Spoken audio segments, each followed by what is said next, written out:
Hello, my little chicken nuggets. Miss Cantwell here. I teach 7th and 8th grade social studies if you do not have me as a teacher.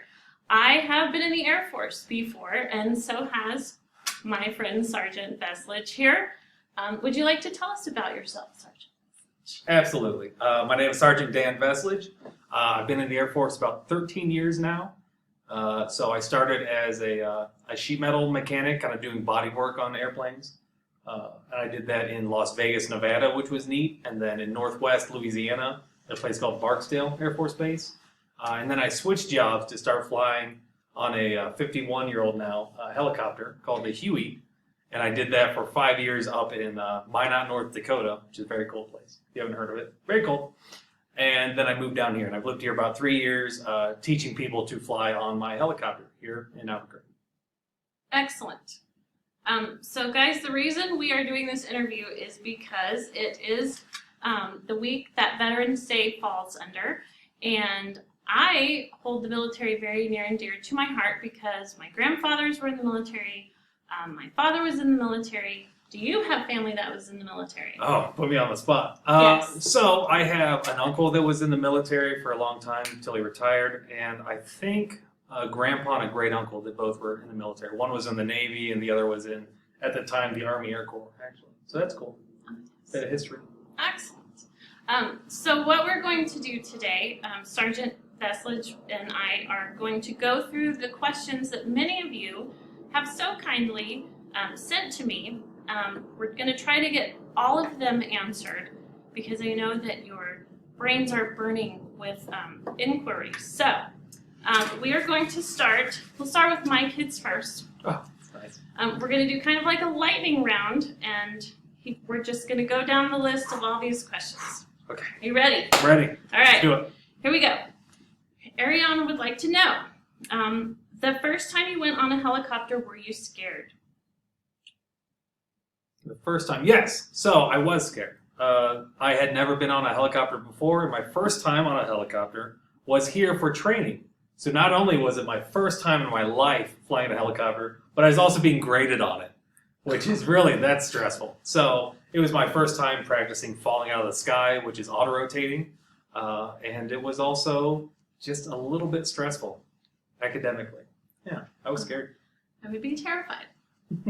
As my students know, Miss Cantwell does not do heights, and it's a little terrifying.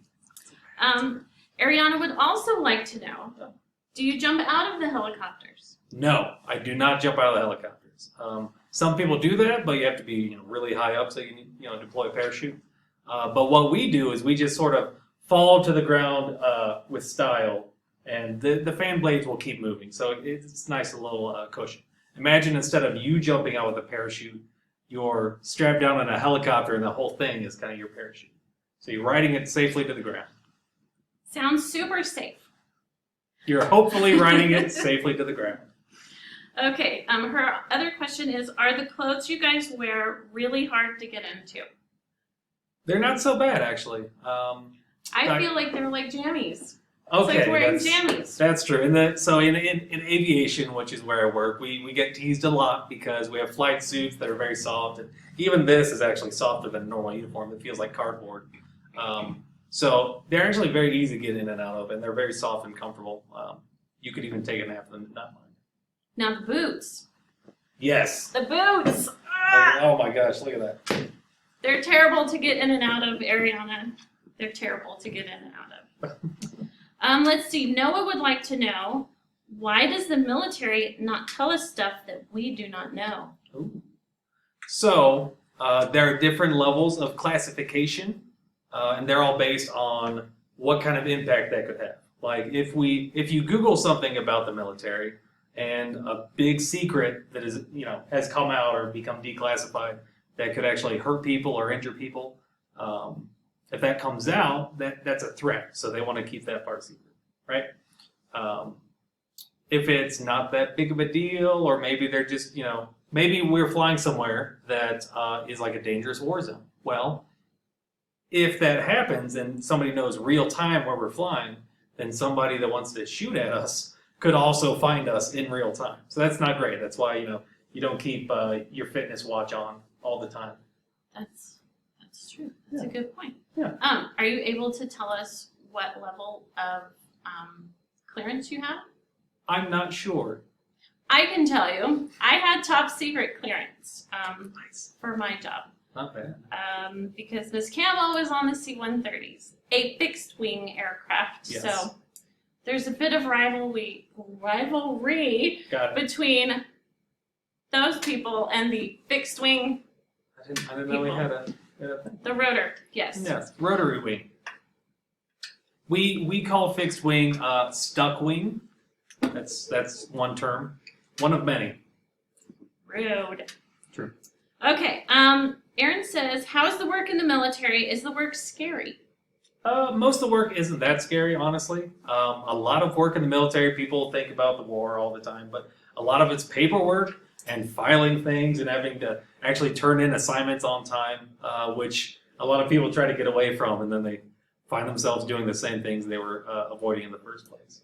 So it's not so bad. Is the work scary when you're training for combat? It depends. It kind of depends on how live that training is. Like if people are training with actual guns and shooting on the range, and if you have people unfamiliar with a gun and being unsafe, that's scary. But as long as you understand what you are supposed to do and how to do that safely, then it stays pretty well managed, I'd say. All right. Yeah. Excellent. Let's see. Jimmy would like to know, do you do hand-to-hand combat? So I do not do hand-to-hand combat. That is a level of training that some jobs do. So the military is not one and done. It's not just one size fits all, right? There are a lot of different jobs in the military. So if you are doing something like being a cop, security forces, then yeah, you're going to practice hand-to-hand fighting because you might have to arrest somebody and they might not want to get arrested. But for me, I'm mostly flying in the back of a helicopter like a backseat driver. So if any combat happens, it's with my students, which would be short. Oh. Yeah. For Miss Campbell's job, peacetime I did immunizations, ambulatory surgery, and pediatrics. Wartime, though, when we trained, I found out that I do not get a weapon. I have a great big red cross on my arm. You know, it works as a great target that I felt, hey, shoot me. But I would be put with an officer who had two handguns, and I did not get a weapon, so that was kind of scary to Miss Cantwell. Luckily, I was never deployed. Have you been deployed? I have not been deployed. So in 13 years, I have only been stationed or lived or worked in the continental United States. Excellent. Me too. Let's see. We already covered the boots. Jimmy would also like to know what kind of jobs there are, and is basic training difficult? Well, there are a multitude of jobs. So in the Air Force, the big emphasis is air, so airplanes and helicopters, which we'd rather emphasize more than fixed wing.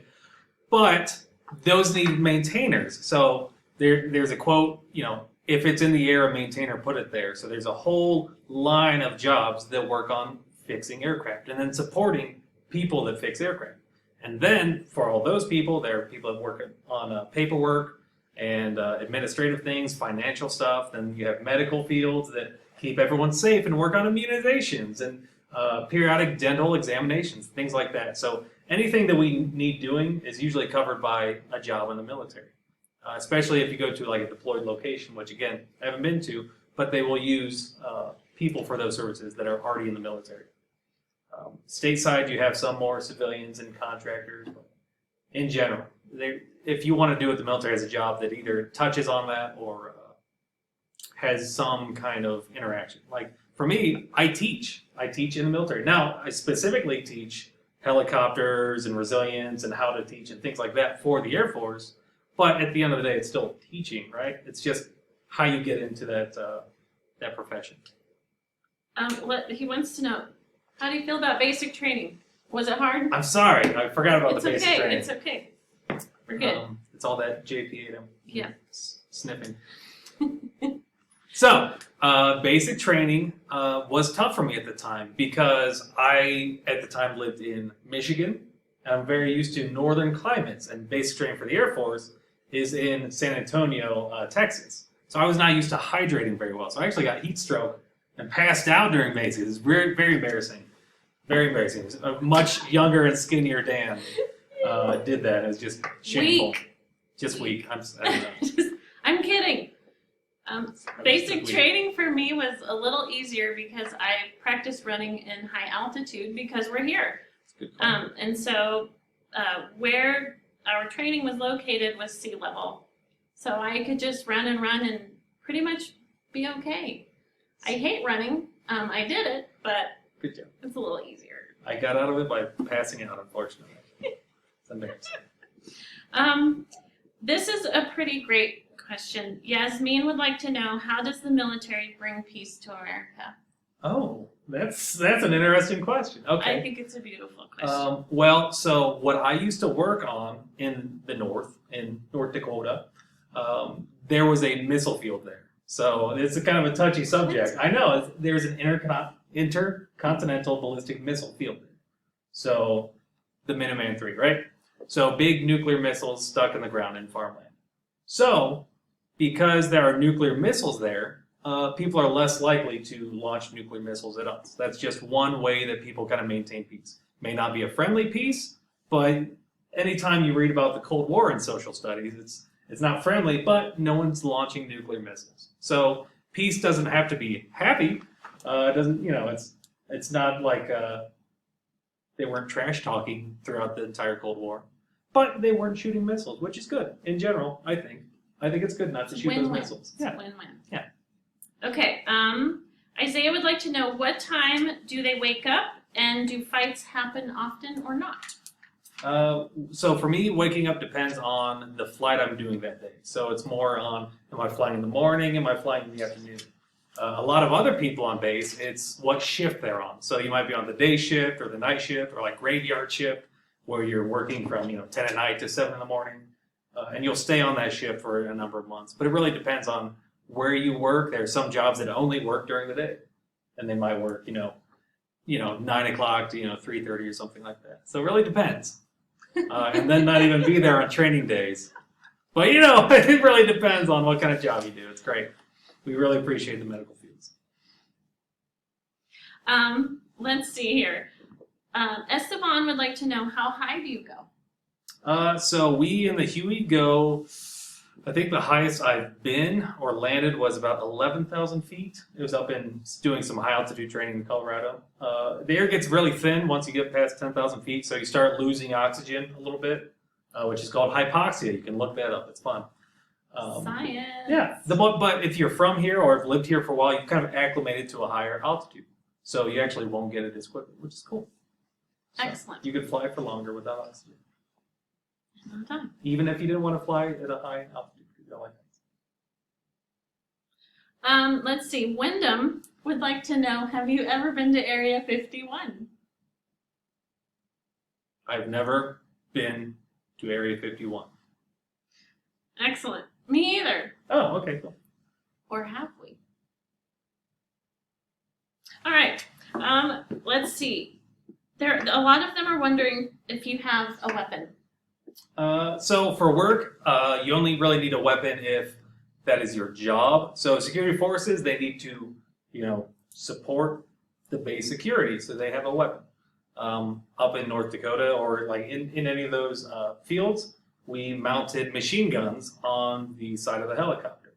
And because you have a machine gun, you have to protect that, so you'd have to have a pistol to secure the machine gun. Because even if it's not loaded or anything like that, you need to make sure nobody steals that, because that's really dangerous. So that's the only time I really need a weapon. So since I've been down here, I don't need a weapon. I never got a weapon. Got I that did right? get syringes. I could give you shots. Ooh, that's scary. That was fun. Not a fan. I think I'm going to. Ryan wants to know: is it fun to ride in the helicopter? Ryan, it is absolutely fun to ride in the helicopter. It's wild. Yay! Okay, so I'm going to move to the other classes here. I believe that these are from Miss Kelsey's class. So there's a lot of do you know any World War II history? I know. I know some, but it's tough. It's tough. Okay. Do you know what the fastest jet is? I believe that was the SR-71 at the time. I think that was that the fastest? I don't know. We'll have to Google that and I'm get not back sure. to you. I owe you an answer. I'm sorry. D'Angelo will get back to you. This is a great one, and this I laughed at this because it used to be terrifying. David would like to know, how does it feel to get yelled at? Oh, yes. Good times. Yeah. So in the military these days, I mean, it was different generations ago, but in the military these days, getting yelled at is okay. That's part of training or, part of counseling or something like that. But it's not going to be followed by hitting or anything like that. So it's not.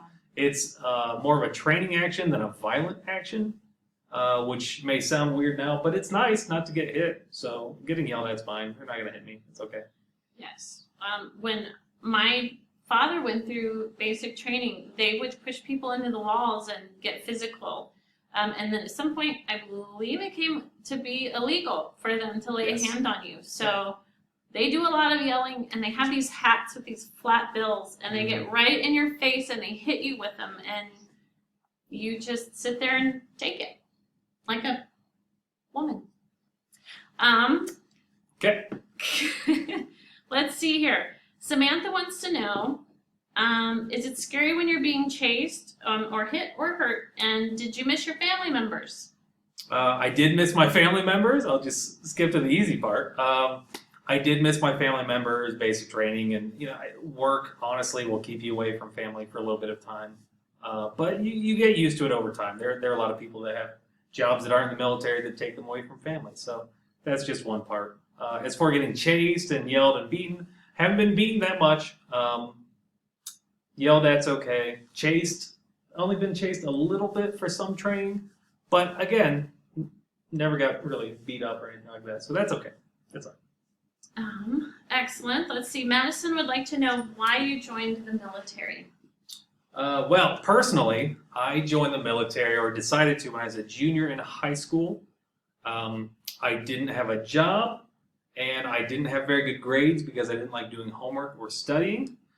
And so I thought about my options, and it was stay in a basement, right? Or maybe join the military and, do something different, right?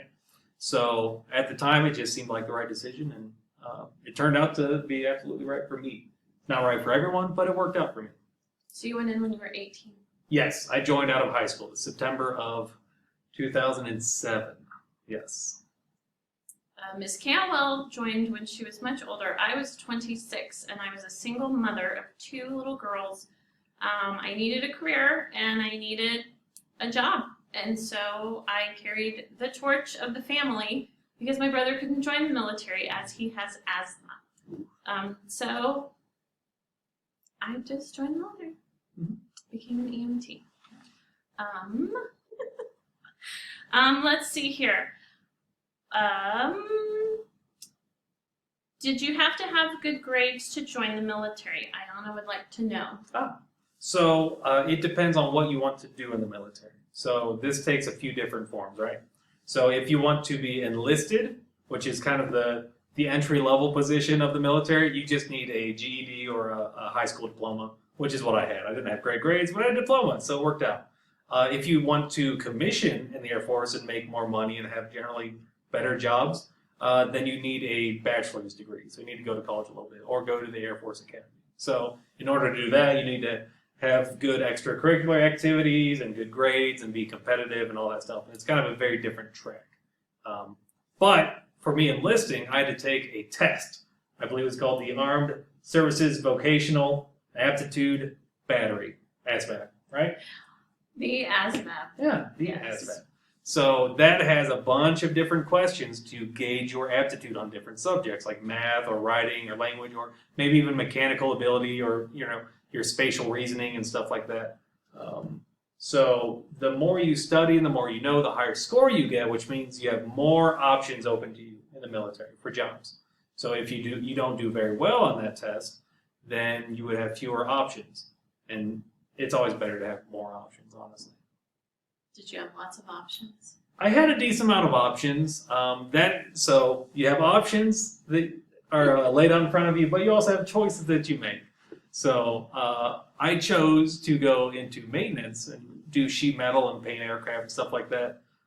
When realistically, there were other jobs I wanted to do, so I could have chose better despite having all these options. Miss Cantwell got to pick whatever field she wanted to go into because of her ASVAB scores. All right. Well, yes. all right. Nevaeh would like to know, when do you get to see your family? So I have leave. So you have military leave. It's just like days off or paid time off with work. So it really depends on how long you want to see your family and what kind of training you're in. But I get to see my family, I'd say quarterly, so a few times a year. I think that's fair. Long weekends, stuff like that. Yeah. Excellent. Now we're going to go into Shepherd's class. And I'm not going to lie, you guys really knocked this one out of the park. And I may have just, these questions are my favorite. So are you ready? Is your heart prepared for these? All right, I'm ready. I'm ready. Okay. How many crew would be on board?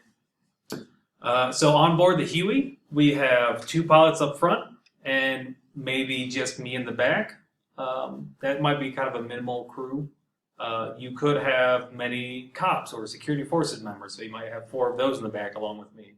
The most I've had here for training were about, 6 or 7 people in the whole aircraft. So you had 2 up front, then you had a student in the back, then you had me watching someone else watch that student, and then it was dark and we were scanning outside, so you had an extra scanner on the other side of the aircraft, and maybe one on the left as well. So that's a lot of people. It's very hard to cram that many people. It's a very small Vietnam era helicopter. It's not really made. In Miss Campbell's aircraft, you can fit a fixed wing aircraft. My C-130, you could fit about 90 troops, but Miss Cantwell did medical, and so if someone was injured somewhere overseas, we would go pick them up in the closest base and take them back to their home base. You can fit about 70 litters. Litters are like the weird little stretchers, and you just pop them in to the aircraft. About 70.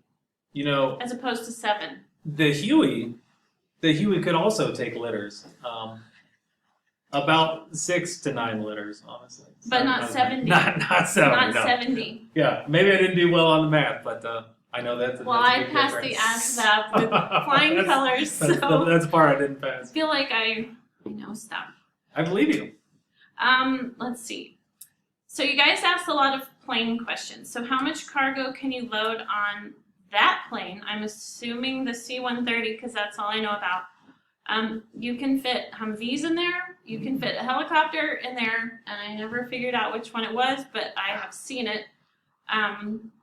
All kinds of supplies, people, you name it, you can stick it in the C-130. You have a little less room in the Huey, unfortunately. You could fit a few people in there, or some snacks. You can fit more than snacks. It's not that bad.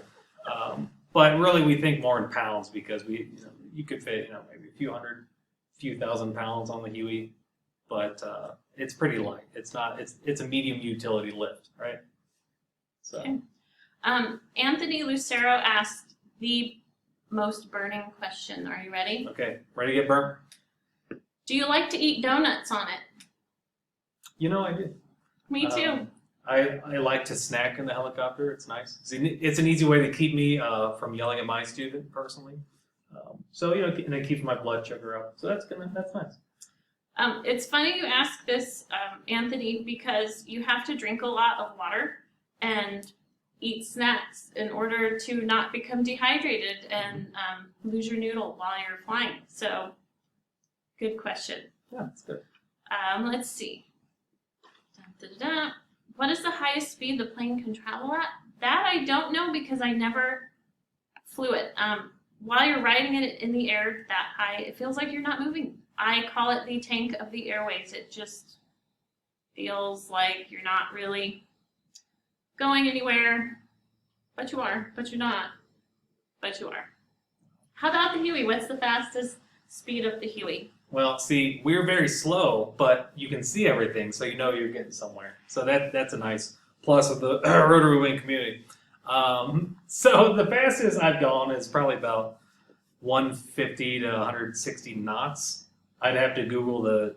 Here, I'll do that right now. Oh, thank you. 160 knots? 160 knots to miles per hour. Let's Stand look by. at it. And that's with a tailwind. That's very tough to do in a Huey. We're very slow and old. That's 184.125 miles per hour. Not bad, Not bad Not at bad. all. but still very slow compared to everything else. We get teased for that often, actually. Okay.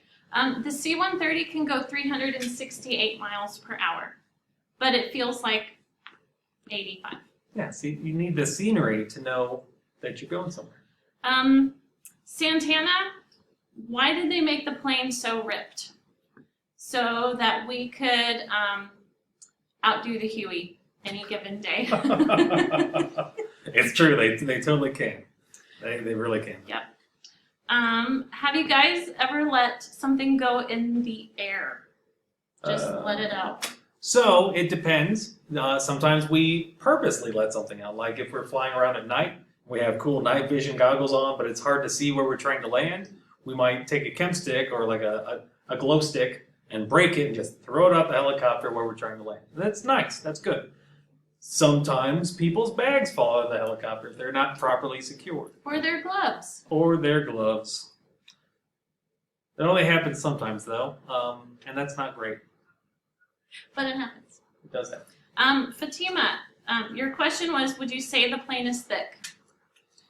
Absolutely. Yes. David asks, does it take a lot of preachers to build one of those?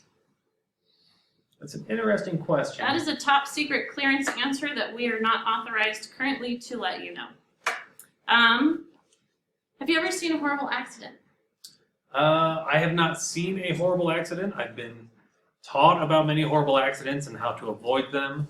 I've had friends that were in not great accidents that I responded to and saw their broken helicopter on the ground. And that's a shame, but they all got to walk away, which is really, that's all you need. They exist, and we learn about them, and we use that as a teaching tool to not repeat those same mistakes. Yes. I have never been, knock on wood, in an airplane accident. I do, however, have friends that I have lost in the other helicopter called the 53. Yes, the Pavlo. The Pavlo. I have two friends that wrecked, and they are no longer with us. So that occurs, and it's a bummer. Let's see here. What kind of mileage you getting on that thing? That's from, I'm not sure. I think that's from Shepard, Mr. Shepard. Oh, well, Mr. Shepard. I think. The mileage is not great.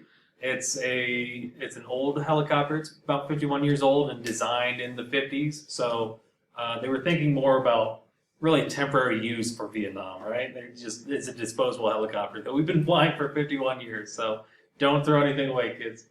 On one bag of gas or tank of gas, I think we could get to, how far did we go the last time we went on a trip? Maybe Amarillo or Lubbock, if you're flying east. Amarillo by morning. Something like that. Yeah, something. Somebody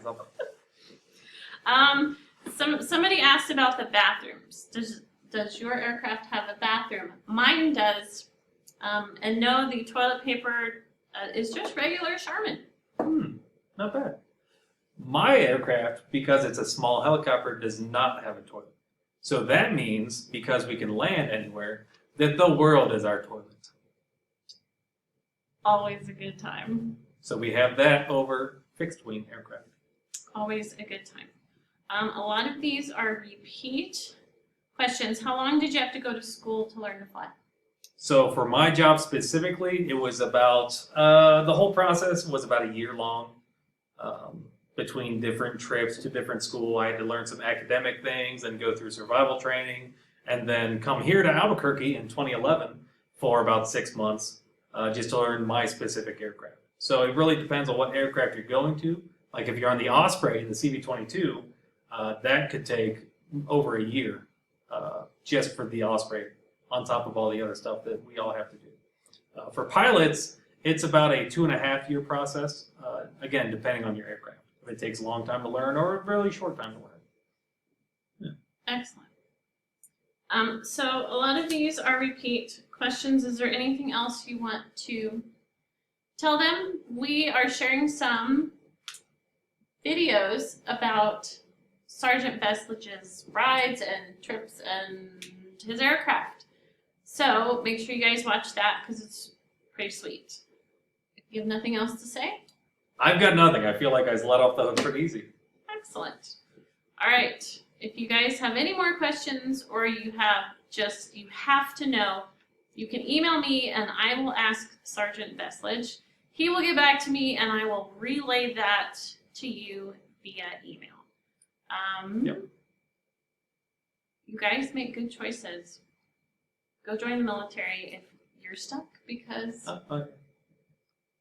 you make a lot of hilarious friends. Like Sergeant Veslage. Well, like, don't mind if I do. Try to stay humble. Yes. And make good choices. Please.